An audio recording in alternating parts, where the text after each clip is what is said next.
Hello aspirants, welcome to your daily UPSC Current Affairs Revision Series by Insights IAS. In today's session, we'll cover the Coal Exchange Rules 2026, the DAANVEER Initiative, the Houbara Bustard, Rupee Valuation, Union Minister Resignation and Reappointment, and AI Palletising, and in mapping, we'll explore the Cauvery River. So, without any further delay, let's get started. Let's begin with an important economic reform, the Coal Exchange Rules 2026.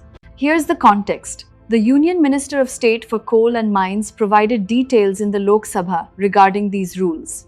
So, what exactly are they? The Coal Exchange Rules 2026 establish a statutory, regulatory, and operational framework to set up and manage coal exchanges, centralized electronic trading platforms where buyers and sellers transact, trade, and enter into delivery-based spot contracts for coal, lignite, and their processed forms. Think of it like a stock exchange, but instead of shares, people are trading actual coal. These rules were notified under Section 18B of the Mines and Minerals Development and Regulation Act 1957, the MMDR Act. Their aim is genuinely transformative, to transition India's coal sector from legacy, non-market allocation models to a transparent, competitive, and market-driven electronic ecosystem, ensuring fair price discovery, information symmetry, and efficient supply delivery. Now let's go through the key features of these rules, and this is genuinely dense, so let's slow down. There's statutory oversight by the CCO. The Coal Controller Organization evaluates, approves, renews, or revokes exchange registrations, and exercises administrative control over bidding mechanisms, transaction fee ceilings, and bylaws. There's open market participation, allowing any entity, including commercial miners, captive mine owners, public sector undertakings, and non-regulated small and medium consumers, to trade delivery-based contracts, genuinely opening the market to a wide range of players. There's dynamic price and quality adjustment. Prices are discovered competitively through CCO-approved algorithms, and final trade settlements are dynamically adjusted based on actual coal quality certifications issued by accredited coal sampling agencies. There's also a settlement guarantee fund. Exchanges must operate a dedicated fund managed by an independent committee, keeping at least 50% invested in safe liquid instruments to manage counterparty risk, essentially a safety net in case a trade goes wrong. There's market surveillance and audit trail too, mandating a market surveillance committee and a dedicated surveillance department to monitor daily trading, maintain automated audit trails for all bids, conduct CISA certified IT system security audits, and operate a disaster recovery site. And there's grievance redressal and interventions, establishing a dedicated grievance redressal forum, empowering the CCO to issue interim orders, conduct inspections, and intervene to prevent cartelization, insider trading, or market manipulation. On significance, this introduces transparent price discovery through competitive e-bidding, enabling market-based coal prices while reducing intermediary costs. And it enables efficient coal distribution, providing a nationwide spot platform for buying and selling coal, improving logistics, reducing regional shortages, and strengthening energy security. So, to quickly recap for your exam, the Coal Exchange Rules 2026, notified under Section 18B of the MMDR Act 1957, create electronic coal trading platforms overseen by the Coal Controller Organization. Remember the Settlement Guarantee Fund requiring at least 50% in safe, liquid instruments, and the Market Surveillance Committee's role in preventing cartelization and manipulation. Now, let's move to a genuinely heartwarming initiative connecting citizens directly to rural development, the DAANVEER Initiative. The context is that Shri Vivek Bharadwaj, Secretary, Ministry of Panchayati Raj, launched this initiative in New Delhi, a digital platform enabling citizens, organizations, and the Indian diaspora to donate computer hardware and other digital equipment directly to rural local bodies. So, what exactly is DAANVEER? It's a technology-enabled institutional framework and citizen participation platform designed to strengthen the digital infrastructure of Gram Panchayats across India. Carrying the genuinely lovely tagline, "Give back to your village," It transforms individual and institutional philanthropy into a structured, accountable, and direct mechanism for upgrading rural public institutions. It's led by the Ministry of Panchayati Raj, and its aim is to bridge digital infrastructure gaps in India's nearly 2.5 lakh gram panchayats, transforming local governance units into digitally equipped, connected, and future-ready service delivery hubs in alignment with the vision of Viksit Bharat. Now, coming to the key features of this platform. There's integration with the Meri Panchayat app. Citizens can participate entirely voluntarily by logging into this mobile application, where eligible gram panchayats list their specific technology needs. There's e-commerce integration via DigiHeart, connecting directly with the DigiHeart marketplace, allowing donors to select pre-approved, state-specific computer bundles without needing to manually handle procurement or shipping. There's also end-to-end digital transparency, automatically populating delivery details and providing donors with real-time tracking from dispatch to final installation at the Panchayat office. There's a digital appreciation system. Donors receive an officially verified digital certificate of appreciation upon successful installation, establishing a credible paperless audit trail. And there's synergy with central digital ecosystems, integrating with existing rural governance portals such as eGram Swaraj, Sabhasar, Audit Online, and Gram Manchitra, ensuring newly donated hardware is immediately put to functional use. On significance, this strengthens rural governance, improving digital service delivery, financial transparency, and administrative efficiency in Gram Panchayats. And it promotes community participation, enabling the Indian diaspora and citizens to directly support digital infrastructure in their native villages. A genuinely beautiful way to connect people wherever they live, back to their roots. So, to quickly recap for your exam, DAANVEER, launched by the Ministry of Panchayati Raj, lets citizens donate computer hardware to Gram Panchayats through the Meri Panchayat app and DigiHeart marketplace. Remember, it aims to bridge digital gaps across nearly 2.5 lakh Gram Panchayats, and it integrates with portals like eGram Swaraj, Sabhasar, Audit Online, and Gram Manchitra. Now, let's move to a genuinely inspiring conservation story, the Houbara Bustard. The context is that in a major cross-border conservation milestone, Uzbekistan, Kazakhstan, and the UAE released 672 captive-bred Houbara bustards, scientifically Chlamydotis macquini, into Karakalpakstan's Aral Sea region. So, what exactly is this bird? The Houbara bustard, specifically the Asian Houbara or McQueen's bustard, is a medium to large, ground-dwelling migratory bird belonging to the bustard family Otididae. It's renowned for its elusive nature and specialized adaptation to hyper-arid desert environments.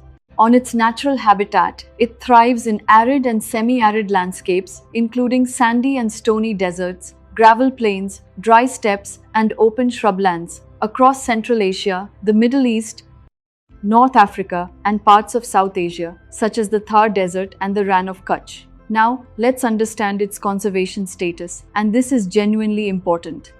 Under the IUCN Red List, it's classified as vulnerable. Under CITES, it's listed in Appendix 1, strictly prohibiting international commercial trade. And under the Convention on Migratory Species (CMS), it's also listed in Appendix 1, requiring strict protection across migratory corridors. Notice that triple protection status, IUCN, CITES, and CMS, all flagging this bird as needing urgent conservation attention. Now, coming to the key characteristics of the Houbara Bustard. It has cryptic camouflage, featuring sandy brown, mottled upper parts, and a pale underbelly, providing near-perfect visual camouflage against desert soils and dry bushes. It shows ground-preferring locomotion, possessing strong legs adapted for walking long distances and running swiftly across rough terrain, resorting to flight primarily only when directly threatened. It also performs dramatic courtship displays. Males erect black and white neck ruffs, inflate throat sacs, and run in measured circular patterns to attract females, a genuinely elaborate mating ritual. It's an opportunistic omnivore, sustaining itself in moisture-scarce environments by eating desert seeds, plant shoots, insects such as beetles and locusts, small lizards, and invertebrates. and it undertakes a trans-boundary migratory trajectory. Northern populations from Kazakhstan and Uzbekistan undertake long-distance seasonal migrations southwards to wintering grounds in Pakistan, India, and the Arabian Peninsula. On significance, it's a flagship conservation species. Protecting the Houbara Bustard conserves vast desert ecosystems and associated wildlife. And it serves as a model for cross-border conservation, demonstrating how international cooperation, biofinancing, and captive breeding can restore degraded ecosystems. Exactly what we're seeing with this release of 672 birds across 3 nations. So, to quickly recap for your exam, the Houbara Bustard or McQueen's Bustard is vulnerable on the IUCN list and listed under Appendix 1 of both CITES and CMS. Remember, its recent release of 672 captive-bred birds by Uzbekistan, Kazakhstan, and the UAE into the Aral Sea region, and its transboundary migration route linking Central Asia to Pakistan, India, and the Arabian Peninsula. Now, let's move to an economy topic that's genuinely important for understanding India's currency: rupee valuation. The context is that RBI Governor Sanjay Malhotra made notable public observations, clarifying that the Indian rupee is undervalued rather than overvalued in both nominal and real effective exchange rate terms. So what exactly is rupee valuation? It refers to assessing the true economic exchange rate of the Indian rupee relative to foreign currencies, primarily the US dollar.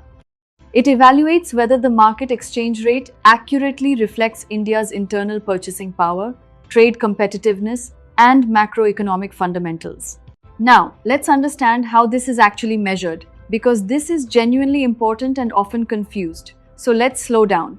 There's the nominal exchange rate, the direct spot price of the rupee against a single currency. For example, $1 equals 85 rupees. And it's governed by daily supply and demand dynamics in foreign exchange markets. There's also the real effective exchange rate, the weighted average of the rupee relative to a basket of 40 major trading partner currencies, adjusted for relative inflation differences between India and those nations. Now, here's a genuinely important number to remember for prelims. The base value is 100. A real effective exchange rate index value above 100 indicates currency overvaluation, meaning exports become expensive, while a real effective exchange rate index value below 100 indicates currency undervaluation, meaning the rupee is trading cheaper than its inflation-adjusted fair value. That's exactly the distinction the RBI governor was making in this context. Now, let's go through the key factors influencing rupee valuation. There's domestic macroeconomic health, high GDP growth rate above 6%, moderating domestic inflation, and robust forex reserves covering 11 or more months of imports, all provide fundamental strength to the currency. There's global crude oil and commodity prices. Because India imports over 85% of its crude oil, spikes in global energy prices increase dollar demand, creating temporary depreciation pressure. There are foreign portfolio investments, FPI, capital flight, or hot money sell-offs in domestic equities by foreign institutional investors depress the nominal value of the rupee. And there's US Federal Reserve policy and the dollar index, DXY. High interest rates in developed economies pull global capital toward high-yield, safe haven US assets, strengthening the dollar against emerging market currencies. On significance, this genuinely signals economic strength, indicating that recent rupee weakness reflects temporary global shocks rather than any underlying weaknesses in India's economy. And it boosts market confidence, reassuring investors that the RBI will curb excessive volatility using its strong foreign exchange reserves without targeting a fixed exchange rate. So, to quickly recap for your exam, rupee valuation is measured through both the nominal exchange rate and the real effective exchange rate, with a REER base value of 100, above which the currency is overvalued and below which it's undervalued. Remember, RBI Governor Sanjay Malhotra clarified the rupee is currently undervalued, and key factors affecting it include crude oil prices, FPI flows, and US Federal Reserve policy. Now, let's move to a genuinely important polity topic, tied to a real political event, Union Minister resignation and reappointment.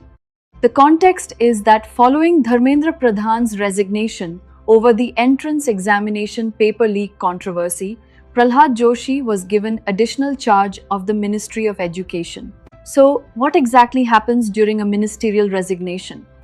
It occurs when a member of the Union Council of Ministers voluntarily steps down or is asked to vacate office by the Prime Minister, requiring a formal constitutional procedure to reallocate or reassign the portfolio. Now, let's understand the constitutional articles associated with this process, because these are genuinely foundational and frequently tested. Article 75 Clause 2 specifies that ministers hold office during the pleasure of the President. Article 75 Clause 1 mandates that the Prime Minister is appointed by the President and other ministers are appointed by the President on the advice of the Prime Minister. Article 75 Clause 3 outlines the principle of collective responsibility of the Council of Ministers to the Lok Sabha, the House of the People. And Article 77 Clause 3 authorizes the President to make rules for the allocation of government business among ministers, known as the Government of India Allocation of Business Rules. Now, let's walk through the actual procedure of resignation step by step. First, there's submission, and here's a genuinely interesting detail. The Constitution does not actually prescribe the procedure for ministerial resignation by parliamentary convention. A minister resigns through the Prime Minister. Second, there's recommendation. The Prime Minister evaluates the resignation and formally advises the President of India to accept it. And third, there's presidential acceptance. The President accepts the resignation under Article 75 Clause 2 and an official notification is issued by Rashtrapati Bhavan. Now, coming to the key features of this process. There's individual accountability, reflecting the principle where a minister accepts personal or moral responsibility for administrative lapses, policy failures, or operational irregularities in their department, exactly what happened here with the paper leak controversy. There's preservation of collective responsibility, allowing individual ministerial changes without disturbing the overall cabinet majority or requiring the entire Council of Ministers to step down. And there's immediate effect. Upon presidential acceptance, the minister immediately relinquishes all executive powers and duties associated with that portfolio. Now, let's understand the appointment of a new minister and its procedure. On general procedure, the Prime Minister's prerogative determines whether to induct a new member into the Council of Ministers or allocate the vacant portfolio as an additional charge to an existing cabinet minister. Exactly what happened with Prahlad Joshi. There's a presidential order. The President, acting on the Prime Minister's advice, issues a communique assigning the portfolio. And on the oath of office, this is genuinely an important distinction worth remembering. For fresh induction, if a new person is inducted into the cabinet, they must take the oath of office and secrecy, administered by the President under the third schedule of the Constitution. But for additional charge, if the portfolio is assigned to an existing minister who has already taken the oath, no fresh oath of office is required, exactly the situation with Prahlad Joshi, who didn't need a new oath since he was already a sitting minister. So, to quickly recap for your exam, ministerial resignation involves the minister resigning through the Prime Minister, who advises the President, and the President accepting it under Article 75 Clause 2. Remember, Article 75 Clause 1 covers appointment, Article 75 Clause 3 covers collective responsibility, and Article 77 Clause 3 covers allocation of business, and that additional charge to an existing minister requires no fresh oath, unlike fresh induction. Now let's move to a genuinely fascinating technology topic reshaping warehouses worldwide: AI palletizing. The context is that according to Future Market Insights, FMI, the global AI palletizing and depalletising market is projected to grow from $1.8 billion in 2026 to $9 billion by 2036, at a CAGR of 17.5%. So what exactly is AI palletizing? It's an advanced industrial automation technology that combines robotic arms, computer vision, machine learning, and AI software to automatically stack goods onto pallets, palletizing, or unload items from pallets, depalletizing. Now, here's a genuinely important distinction worth remembering. Unlike traditional industrial robots that follow fixed programming for uniform boxes, AI systems dynamically adjust to mixed box dimensions, irregular packaging, and damaged cartons without manual intervention. Now, let's understand how it actually works step by step. First, there's 3D computer vision and inspection. High-resolution cameras continuously scan incoming items, identifying dimensions, structural integrity, and orientation in real time, even for randomly placed packages. Second, there's machine learning and path calculation. AI algorithms instantly calculate the safest gripping points and map out optimized, balanced stacking patterns to maximize pallet density and stability. And third, there's adaptive robotic execution. Multi-axis robotic arms physically lift, move, and stack or unstack items, constantly adjusting their speed and force based on real-time feedback from vision sensors. Now, coming to the key features of this technology. There's mixed case and irregular load handling, seamlessly managing thousands of different stock keeping units, SKUs, with varying package shapes, sizes, and weights on a single pallet. There's real-time quality inspection. Built-in computer vision continuously inspects packages for tears, dents, or damage before picking them up, preventing pallet collapses. There's no manual reprogramming needed, adapting on the fly to changing product lines or unexpected packaging changes, removing the need for software recalibration. And there's continuous operational learning using machine learning models to improve stacking speed, gripping efficiency, and error recovery based on real-time operational data. Now, let's look at its major industry applications. There's e-commerce and 3PL logistics automating mixed SKU order fulfillment, layer picking, and container unloading in high-throughput distribution centers. There's food and beverage, handling end-of-line packaging operations at consistent production speeds across varied bottle, can, and crate formats.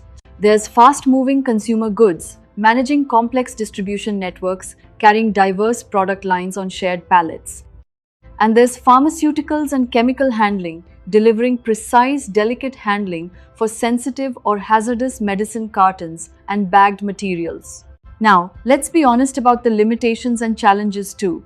There's complex legacy integration. Retrofitting AI robotic cells into older facilities with existing conveyor infrastructure and legacy warehouse management systems remains genuinely difficult and costly.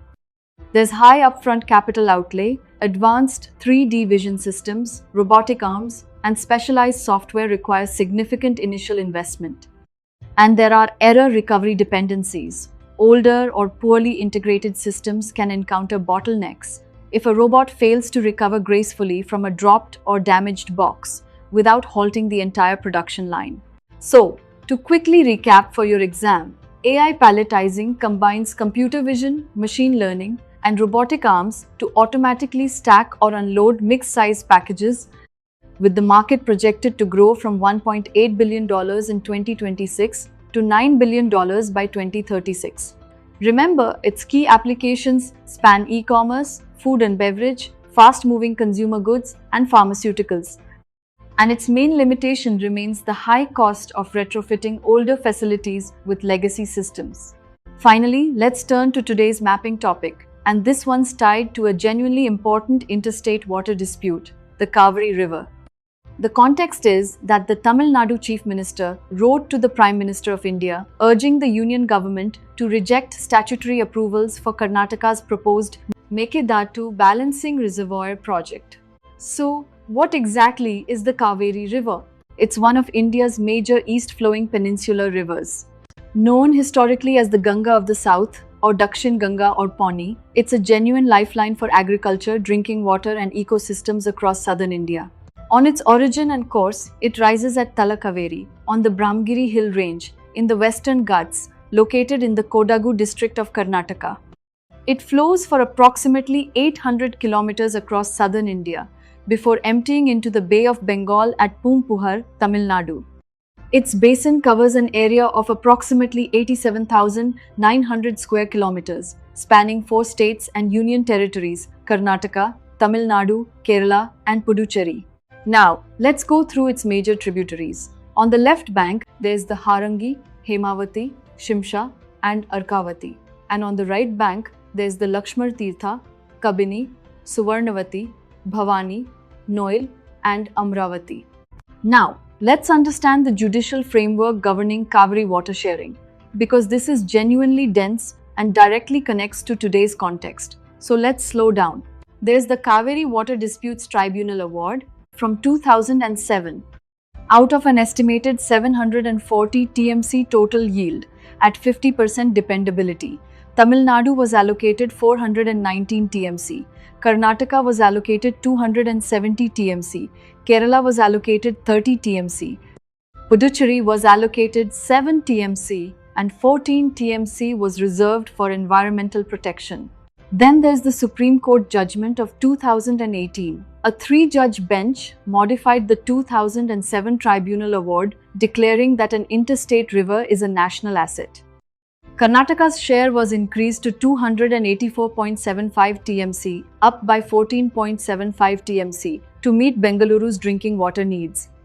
Tamil Nadu's share was reduced to 404.25 TMC, down by 14.75 TMC, though the court also recognized availability of 10 TMC of groundwater for Tamil Nadu. Kerala's share remained unchanged at 30 TMC, and Puducherry's remained unchanged at 7 TMC.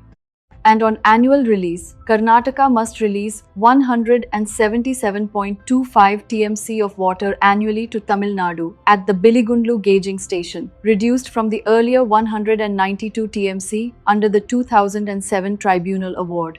Now, let's understand the Mekedatu project itself, since that's exactly what today's context is about. What exactly is Mekedatu? Its name means goat's leap in Kannada, and it's a proposed multi-purpose balancing reservoir project planned by the Karnataka government. It's located in the Ramanagara district of Karnataka, approximately 100 kilometers south of Bengaluru, at the deep gorge confluence where the Arkavati river joins the Cauvery. Just 4 to 5 kilometers upstream from the Tamil Nadu border, that proximity to the border is exactly why Tamil Nadu is so concerned about it. Now, coming to the key features of this project. Its proposed storage capacity is between 48 to 67 TMC. Its estimated cost is approximately rupees 6,000 crore to 9,000 crore. It has two dual primary objectives. First, securing 4.75 TMC of dedicated drinking water for the expanding Bengaluru metropolitan region, and second, generating 400 megawatts of hydroelectric power.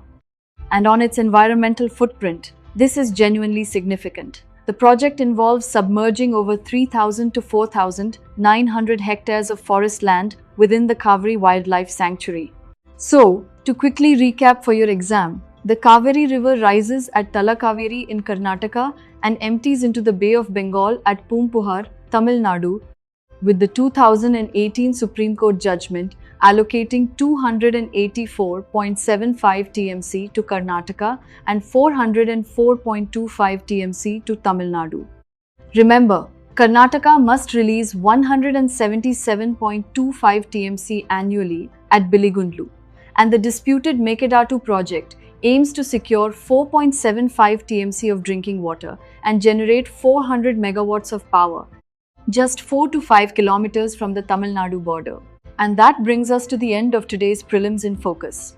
In today's session, we covered the Coal Exchange Rules 2026 from GS Paper 3 Economy, the DAANVEER Initiative from GS Paper 2 Governance and Government Schemes, the Houbara Bustard from GS Paper 3 Environment and Biodiversity, Rupee Valuation from GS Paper 3 Economy, Union Minister Resignation and Reappointment from GS Paper 2 Polity, AI Palletising from GS Paper 3 Science and Technology, and the Cauvery River Under Mapping, an important topic for the UPSC Prelims examination.